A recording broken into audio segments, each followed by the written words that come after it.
Hello hi नमस्कार मित्रांनो, कसे आहेत तुम्ही? आशा करते की मस्त असाल. तर बघा, इथं झाली मला सकाळ झाल्यानंतर मी लगेच डाळ लावली आणि चाय ठेवली. चाय ठेवल्यानंतर लगेच पीठ मळून घेतलं आणि रात्रीला बघू शकता माझ्या चेहऱ्यावर एवढं सारं तेल ओढलं. मी भाजी फोडणी देत होती, तेल जास्त तापलं होतं, पूर्ण चेहऱ्यावर तेल माझं उडालं होतं. आणि बघू शकता इथं मी बोलता बोलता पीठ मळत आहे, कारण का सकाळी शेलाताईचे फोन आले होते का 3 डबे आहेत म्हणून. तर मी म्हटलं ठीक आहे. तर मी उठायलाच मला 8 वाजले, तर त्यासाठी म्हटलं चला पटापट आवरून घ्यावं, जर दुसरे कामं करत बसली तर इथं डब्याला उशीर होईल. तर मी सगळ्यात पहिले उठल्यानंतर डाळ लावली, लगेच तोंड धुतल्यानंतर चाय मांडली, झाडून वगैरे काढलं. आणि बघू शकता मी आणि माझा मोठा मुलगा प्रथम आम्ही दोघंच उठलेलो होतो. श्रेष झोपून होता आणि श्रेषचे पप्पा गावी गेलेले आहेत. तो व्हिडिओ तुम्ही बघितलाच असणार. तर ते काही 4-8 दिवसासाठी येणार नाहीत घरी. तर बघू शकता चाय तोचचा नाश्ता आमच्या दोघा मायलेकाचा चाललेला आहे. आणि जी मी लगेच आमच्याकडे बघत होती, तर तिला एक ब्रेड टाकला आणि बाहेर जाऊन खा म्हणलं, तर लगेच बाहेर पळाली.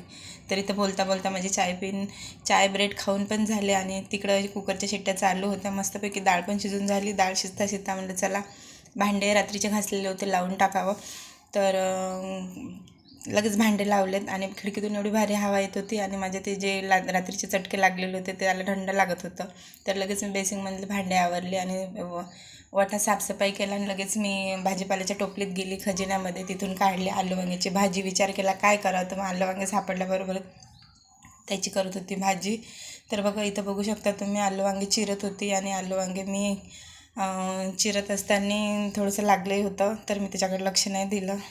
आणि बघू शकता 3 जणांची भाजी करायची होती टिफिनला. तर बोलता बोलता माझे आलू वांगे कापून झाले आणि बघू शकता इथे डाळ तडका पण दिला, तिखट डाळ बनवली. लगेच भात 3 कप भात, म्हणजे 3 जणांना 3 कप भात जास्त होते, 3.5 कप. तर लगेच मी जिरा राईसला फोडणी दिली भाताला आणि इथं कुकर लावला भाताचा. लगेच भाजी फोडणी देत होती, आलू वांग्याची भाजी. तर बघू शकता.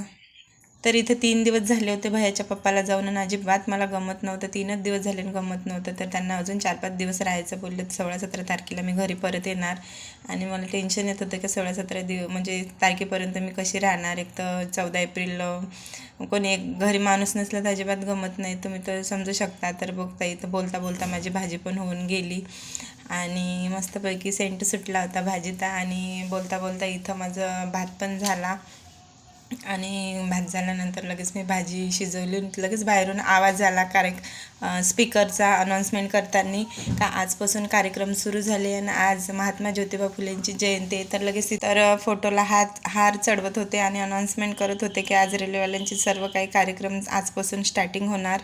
क्रिकेट, लेकरांचे खेळ जे पण काही आहेत, खो खो, कबड्डी, हे तर सगळे काही सुरू होतील. प्लीज, तर कसा वाटला व्हिडिओ प्लीज लाईक करा, शेअर करा, सबस्क्राईब करायला विसरू नका.